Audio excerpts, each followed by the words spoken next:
चुनावों से पहले हो या बाद में, इन कुछ बीते सालों में हर पार्टी ने ईवीएम पर सवाल उठाया ही है। ईवीएम पर सवाल हर वो पार्टी उठाने लगी है जो हार जाती है। इलेक्ट्रॉनिक वोटिंग मशीन और वीवीपैट पर्चियों को लेकर वर्षों से विवाद चला आ रहा है। ज्यादातर विपक्षी पार्टियां हमेशा कहती हैं कि ईवीएम में चिप लगी हुई है और इसमें कभी भी गड़बड़ी की जा सकती है। हाल में ही ईवीएम पर कई सवाल उठाए गए, कई याचिकाएं दायर करवाई गई, लेकिन सवाल ये है कि क्या ईवीएम को हैक करना सच में इतना आसान है? कैसे काम करती है ईवीएम यानी इलेक्ट्रॉनिक वोटिंग मशीन? आइए जानते हैं इस वीडियो में। दोस्तों, ईवीएम मशीन के आने के बाद से लोकसभा और प्रदेश विधानसभा चुनाव में मतदान से लेकर मतगणना तक चीजें आसान हो गई हैं। इतना ही नहीं, ईवीएम ने चुनाव करवाने का खर्च भी बहुत हद तक कम कर दिया है। हमारे देश में साल भर में कहीं न कहीं चुनाव होते ही रहते हैं। इस कारण भी ईवीएम का महत्व काफी बढ़ गया है। अभी हमारे देश में ईवीएम के दूसरे रूप का प्रयोग हो रहा है,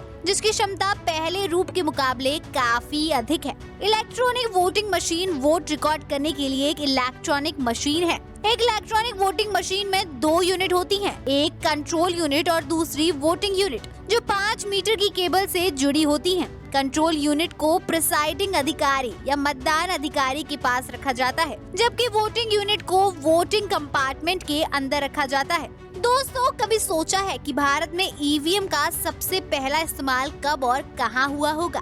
भारत में ईवीएम का उपयोग पहली बार वर्ष 1982 में केरल के परूर विधानसभा क्षेत्र में किया गया था। अब दूसरा सवाल ये कि आखिर ईवीएम में आप वोट कैसे डालें? तो आपकी जानकारी के लिए बता दें कि ईवीएम में बैलेट पेपर नहीं दिया जाता, बल्कि कंट्रोल यूनिट के मतदान अधिकारी कंट्रोल यूनिट पर बैलेट बटन दबाकर एक बैलेट जारी करते हैं। फिर वोटर अपनी पसंद की उम्मीदवार और चुनाव चिन्ह के सामने बैलेटिंग यूनिट पर नीले बटन को दबाकर अपना वोट डालता है। अगर हम बात करें कि एक समय पर ईवीएम में कितने वोट रिकॉर्ड किए जा सकते हैं, तो निर्वाचन आयोग द्वारा उपयोग की जा रही एक ईवीएम अधिकतम 2000 वोट रिकॉर्ड कर सकती है। ईवीएम की खासियत ही यही है कि इसमें अवैध वोट डाले जाने की गुंजाइश ही नहीं रहती। आप जो वोट डालते हैं वो वीवीपैट मशीन के जरिए एक पर्ची में दिख जाता है। वोट डालने के बाद आपके पास 7 सेकंड का वक्त रहता है। इसके बाद आप वीवीपैट मशीन से निकलने वाली पर्ची को गौर से देखकर मिलान कर लें कि उसमें उसी उम्मीदवार का नाम, क्रम संख्या और चुनाव चिन्ह अंकित है जिसे आपने वोट दिया। Voter verification paper audit trail electronic voting मशीनों के साथ जुड़ा एक स्वतंत्र सिस्टम है, जिससे मतदान की जांच कर सकते हैं कि उनके वोट उनकी पसंद के उम्मीदवार को गए भी या नहीं। जब कोई वोट डालता है तो उम्मीदवार की क्रम संख्या, नाम और चुनाव चिन्ह वाली एक पर्ची निकलती है, जो 7 सेकंड के लिए एक पारदर्शी खिड़की में दिखती है। इसके बाद यह पर्ची खुद ही कटकर वीवीपैट से सील बंद ड्रॉप बॉक्स में गिर जाती है। दोस्तों, तकनीक हमेशा चीजें आसान ही करती है।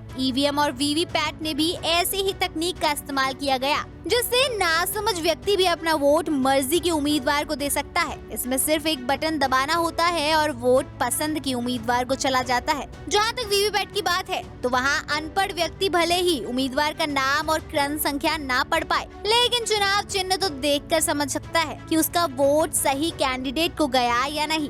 दरअसल चुनाव चिन्ह का मकसद ही यही होता है कि अनपढ़ व्यक्ति भी अपने पसंद के प्रत्याशी के पक्ष में मतदान करे। दोस्तों, आपको क्या लगता है कि एक ईवीएम की कीमत कितनी होती होगी? क्या ईवीएम को उपयोग करना बहुत महंगा है? तो हम आपको बता दें कि एक ईवीएम की कीमत 8670 रुपए है। वहीं एक ईवीएम 3 की कीमत लगभग 17,000 रुपए पड़ती है। भारी संख्या में ईवीएम बनाने से ज्यादा पैसा जरूर खर्च होता है, लेकिन इससे हर चुनाव के लिए लाखों में मतपत्रों की छपाई, धुलाई आदि के मामले में बहुत पैसे बचते हैं। इससे मतगणना के वक्त भी बहुत कम कर्मचारियों की जरूरत पड़ती है, जिससे उनका खर्चा भी बचता है। तो दोस्तों, ये थी ईवीएम के बारे में सारी जानकारी। अगर आपको वीडियो अच्छा लगा तो लाइक और शेयर करना ना भूलें।